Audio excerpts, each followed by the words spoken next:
Oil gas and energy সেক্টরের একটা অন্যতম কোম্পানির যার নাম হচ্ছে গেল ইন্ডিয়া লিমিটেড। গেল ইন্ডিয়া লিমিটেডের হচ্ছে আমরা ফান্ডামেন্টালসটাকে নিয়ে অ্যানালিসিস করব, দেখব যে কোম্পানিটা ফান্ডামেন্টালি কতটা সাউন্ড রয়েছে। তো কোম্পানিটা এখন ট্রেড করছে 170 টাকায় এখন ট্রেড করছে। তো কোম্পানিটা কিন্তু গভর্নমেন্ট অফ ইন্ডিয়ার কোম্পানি, এইটুকুনি কিন্তু মাথায় রাখবেন। তো কোম্পানিটা হচ্ছে গভর্নমেন্ট সেক্টরের একটা কোম্পানি। তো কোম্পানিটার আমরা যদি মার্কেট ক্যাপ দেখি, তো মার্কেট ক্যাপ কত রয়েছে? মার্কেট ক্যাপ হচ্ছে 1,11,000 কোটি টাকার অ্যাপ্রক্স মার্কেট ক্যাপিটালাইজ বলতে পারি। অর্থাৎ এই কোম্পানিটাকে আমরা লার্জ ক্যাপ টাইপের কোম্পানি হিসাবে কনসিডার করতেই পারি। এবং আমরা যদি কোম্পানিটার যদি আরওসি দেখি, রিটার্ন অন ক্যাপিটাল এমপ্লয়েড কত আছে? রিটার্ন অন ক্যাপিটাল এমপ্লয়েড আছে 14%, আরওই রিটার্ন অন ইকুইটি আছে 13.1%। তাহলে আরওসি আর আরওই হচ্ছে ডিসেন্ট রয়েছে। তো কোম্পানির পারফরমেন্সের ওপরে কিন্তু ডিপেন্ড করে আরওসি আর আরওই, একটুখানি মাথায় রাখবেন। আগামী দিনে যদি কোম্পানি আরও ভালো পারফরমেন্স করে, আরও গ্রোথ দেখাতে শুরু করে, তাহলে আরওসি আর আরওই হচ্ছে আরও ইমপ্রুভ করবে। এইবারে আমরা চলে যাচ্ছি কোম্পানিটার ব্যালেন্স শিট পার্টে। তো চলে আসলাম কোম্পানিটার ব্যালেন্স শিট পার্টে। আমরা ডিরেক্টলি চলে যাব কোম্পানিটার হচ্ছে রিজার্ভ অ্যান্ড সারপ্লাসে। চলে আসলাম রিজার্ভ অ্যান্ড সারপ্লাসে। তো প্রথমে কত রয়েছে? 31,188 কোটির রেঞ্জে, তারপরে সেটা গ্রো করে 32,754, তারপরে 35,135, 37,614, 39,424, 43,749, 44,758, তারপরে হচ্ছে 48,742। পরপর কিন্তু গ্রো করলো, এইটুখানি কিন্তু বলতে পারি। তো 48,742-এর পরে আমরা যেটা পাচ্ছি সেটা 59,674, তারপরে সেটা হচ্ছে কিছুটা কমে 58,352, তারপরে আবার গ্রো করে 70,422, তারপরে হচ্ছে 78,422, তারপরে হচ্ছে 81,566। তো পরপর কিন্তু গ্রো করলো, এইটুখানি বলতে পারি। শুধু একটা জায়গায় যদি আমরা বলতে পারি একটু ডাউন পারফরমেন্স করেছে, নাহলে আদার্সওয়াইজ কিন্তু রিজার্ভ অ্যান্ড সারপ্লাসের মধ্যে আমরা কনসিস্টেন্সি পেয়েছি, প্লাস কিন্তু গ্রোথ পেয়েছি। এটা কিন্তু কোম্পানির ক্ষেত্রে একটা পজিটিভ সাইন। তো এটা থেকে একটা আমরা ওভারভিউ পেতে পারি যে নেট প্রফিটের মধ্যেও কনসিস্টেন্সি প্লাস গ্রোথ থাকার পসিবিলিটিস অনেক অংশে রয়েছে। তার কারণটা কি? নেট প্রফিটের কিছু অংশ রিজার্ভ অ্যান্ড সারপ্লাসে ট্রান্সফার হয়। তো ওভারঅল ভিউটা আমাদের কাছে ক্লিয়ার হয়ে যাবে। কোম্পানিটার প্রফিট অ্যান্ড লসে গেলে ক্লিয়ার হয়ে যাবে যে নেট প্রফিটের মধ্যে কতটা কনসিস্টেন্সি রয়েছে, কতটা গ্রোথ রয়েছে। তো এইবারে আমরা চলে আসছি বোরিং পার্টে। তো বোরিং পার্টের হচ্ছে ফার্স্ট পার্ট আমরা যেটা যাব সেটা হচ্ছে লং টার্ম বোরিংয়ে।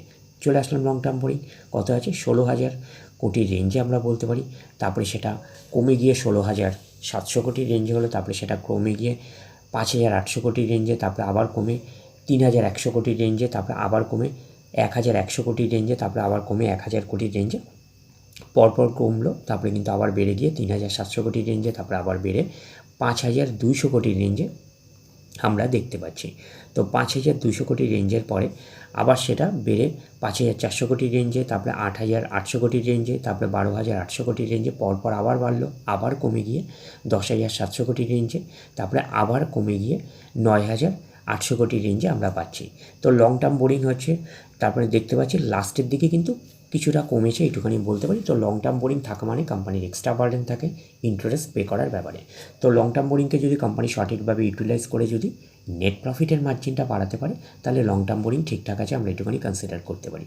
তো প্রফিট অ্যান্ড লসে গেলে ক্লিয়ার হয়ে যাবে যে নেট প্রফিটকে ঠিকঠাক বাড়াতে সক্ষম হচ্ছে কিনা লং টার্ম বোরিংকে ইউটিলাইজ করে। তাহলে আমাদের কাছে ক্লিয়ার হয়ে যাবে যে লং টার্ম বোরিংকে সঠিকভাবে ইউটিলাইজ করছে কিনা। এইবারে আমরা চলে যাচ্ছি কোম্পানিটার হচ্ছে শর্ট টার্ম বোরিং। তো শর্ট টার্ম বোরিংয়ে চলে আসলাম 1,000 কোটির রেঞ্জে, তারপরে 1,100 কোটি, 800 কোটি, 700 কোটি, 900 কোটির রেঞ্জে, 1,000 কোটির রেঞ্জে, 2,500 কোটির রেঞ্জে, 1,900 কোটির রেঞ্জে আমরা পাচ্ছি। 1,900 কোটির রেঞ্জের পরে আমরা যেটা পাচ্ছি সেটা হচ্ছে 2,300 কোটির রেঞ্জে, 7,300 কোটির রেঞ্জে, 5,800 কোটির রেঞ্জে, 5,500 কোটির রেঞ্জে, 7,600 কোটির রেঞ্জে আমরা long term short term boring পাচ্ছি। তো শর্ট টার্ম বোরিং হচ্ছে ফ্ল্যাকচুয়েটিং ম্যানারে থাকে, প্রতি বছর আপস অ্যান্ড ডাউন্স করে। তো আমরা শর্ট টার্ম বোরিংয়ের থেকে বেশি যেটা গুরুত্ব দিই সেটা হচ্ছে লং টার্ম বোরিংকে।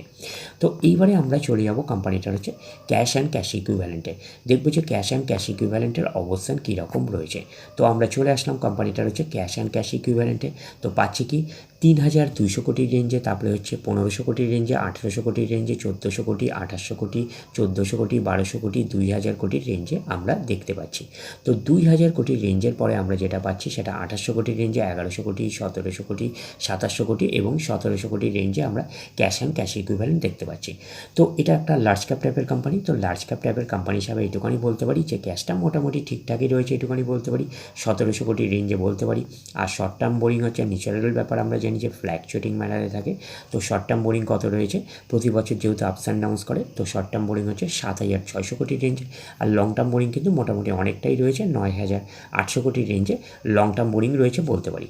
আর কোম্পানিটার হচ্ছে আমরা যদি দেখি রিজার্ভ অ্যান্ড সারপ্লাসের অবস্থান কী আছে, 81,500 কোটির রেঞ্জে রিজার্ভ অ্যান্ড সারপ্লাস রয়েছে, মোটামুটি ভালোই রয়েছে রিজার্ভ অ্যান্ড সারপ্লাস। তো সেই হিসাবে আমরা বলতে পারি যে ব্যালেন্স শিটটাকে আমরা ঠিকঠাক ব্যালেন্স শিট হিসাবে আমরা কনসিডার করতেই পারি। এইবারে আমরা চলে যাচ্ছি কোম্পানিটার হচ্ছে প্রফিট অ্যান্ড লসে। তো চলে আসলাম প্রফিট অ্যান্ড লসে। তো প্রফিট অ্যান্ড লসে আসার পরে আমরা ডিরেক্টলি চলে যাবো কোম্পানিটার হচ্ছে নেট প্রফিটে। দেখবো যে নেট প্রফিটের অবস্থান কীরকম রয়েছে। তো চলে আসলাম নেট প্রফিটে।